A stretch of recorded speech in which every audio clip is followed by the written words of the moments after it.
ကြီးကောင်ကြီးမနဲ့လင်းနဲ့နေနေတဲ့ဥစ္စာမိဘထူထောင်တာဗျာအကောင်မငကိုကလေး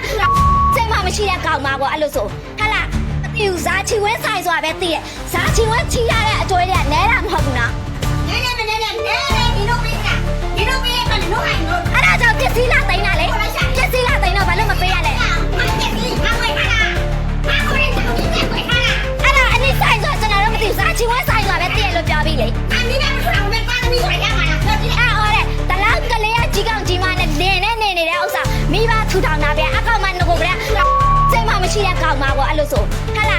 အဲ့ဒါဆိုကမရှိတဲ့ကောင်မပေါ့နော်စပယ်ဆောင်ပြီးတော့ညာဖက်ပြီးတော့မှခိမပြေတော့ငါအိမ်မှာထားမလဲအဲ့ဒါညာကလိန်ကကျမဝိုင်းကွက်တည်းဖနက်စီစောက်မိဘဘလို့ချမ်းသာတာငါမိဘဘလို့ရှင်းမဘလို့အဆက်နှမ်းရှိရဆိုတာပြောသေးရကလိန်ကကျမစားချီဝင်းဆိုရကောင်မကလိန်ကကျမနော်ဒါ AK ဆိုရဲအလားပြင်ဆိုင်နော်တိတ်ချကြည့်ချာ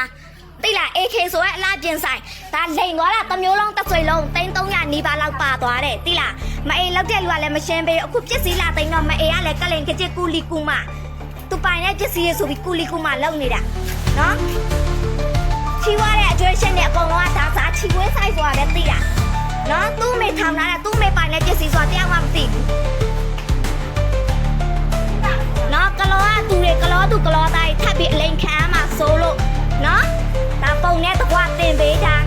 ကလောကလူတွေအလိန်ချင်းကလိန်ကကြက်ထပ်ပြီးခံမှာစိုးလို့စားချီဝင်းဆိုတဲ့ကောင်မရက်ကွက်ရှင်မနေတာညနိုး